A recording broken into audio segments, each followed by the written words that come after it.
दोस्तों, कई बार आपने भी अनुभव किया होगा कि आप बहुत सी अच्छी चीजें देखते, सुनते और पढ़ते तो हैं, लेकिन उससे आपके जीवन में कोई बड़ा सकारात्मक बदलाव नहीं आता। आप उस आंतरिक शांति और खुशी का अनुभव नहीं कर पाते जो आप करना चाहते हैं। तो आखिर ऐसा क्यों होता है, जानेंगे इस वीडियो में गौतम बुद्ध के जीवन से जुड़ी एक कहानी के माध्यम से। लेकिन इससे पहले वीडियो को लाइक और सब्सक्राइब करके बेल की घंटी को ऑल पर दबा दीजिए ताकि आप हमारी आने वाली वीडियो सबसे पहले देख पाएं। तो आइए शुरू करते हैं। बुद्ध अक्सर अपने शिष्यों को उपदेश दिया करते थे और न केवल उनके शिष्य बल्कि दूर दराज के गांवों और नगरों से भी लोग उनके उपदेश सुनने उनके पास आया करते थे। एक बार की बात है, एक व्यक्ति बहुत दूर से हर रोज गौतम बुद्ध के उपदेश सुनने उनके आश्रम आया करता था। लगभग पिछले 1 महीने से वह लगातार बुद्ध का उपदेश सुनने उनके पास आ रहा था। वह बुद्ध के द्वारा कही गई हर एक बात को पूरा ध्यान लगाकर सुनता और जब बुद्ध के प्रवचन समाप्त हो जाते तो वह वापस अपने घर चला जाता। एक दिन जब बुद्ध की प्रवचन सभा समाप्त हो गई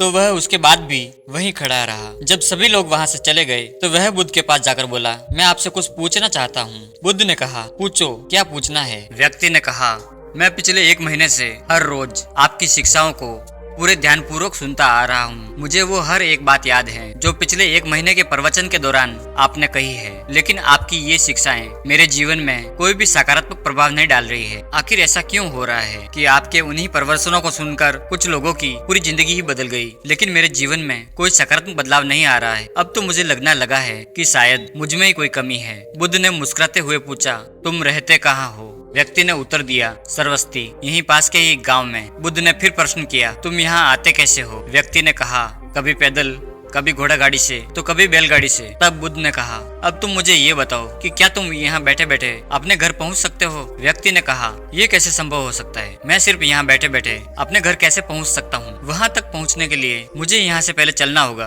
और अगर मैं यहाँ से पैदल नहीं जाना चाहता तो मुझे दूसरे तरीकों का उपयोग करना पड़ेगा, जैसे घोड़ा गाड़ी या बैलगाड़ी। बुद्ध ने कहा, सही कहा तुमने। सभी को अपनी मंजिल तक पहुँचने के लिए चलना ही पड़ता है। बिना चले मंजिल को नहीं पाया जा सकता। ठीक इसी प्रकार जीवन में बदलाव लाने के लिए हमें इन शिक्षाओं का पालन करना पड़ता है। केवल मेरे उपदेशों को सुनने मात्र से ही तुम्हारे जीवन में कोई बदलाव नहीं आने वाला। तुम्हें इनके हिसाब से चलना भी पड़ेगा। अगर तुम सच में अपने जीवन में कुछ बदलाव लाना चाहते हो तो इन उपदेशों में बताई गई बातों को अपने जीवन में उतारो। इनमें बताए गए रास्तों पर चलो, तब जाकर तुम अपने जीवन में कोई सकारात्मक बदलाव होता हुआ देख पाओगे। दोस्तों, इस धरती पर मानव मात्र कल्याण के लिए जितना अथक प्रयास और लंबी यात्रा गौतम बुद्ध ने की है, उतना शायद ही किसी और ने किया होगा। अपने ज्ञान प्राप्ति के बाद के अगले 42 वर्षों तक वह लगातार पूरे उत्तरी भारत में भ्रमण करते रहे। बुद्ध एक जागृत व्यक्ति होने के साथ साथ एक बहुत ही अच्छे लीडर भी थे, वरना आज से 2500 साल पहले इतना आसान नहीं था लोगों की पुरानी धारणाओं को तोड़कर उन्हें सही रास्ते पर लाना। ये उनकी लीडरशिप क्वालिटी का ही कमाल था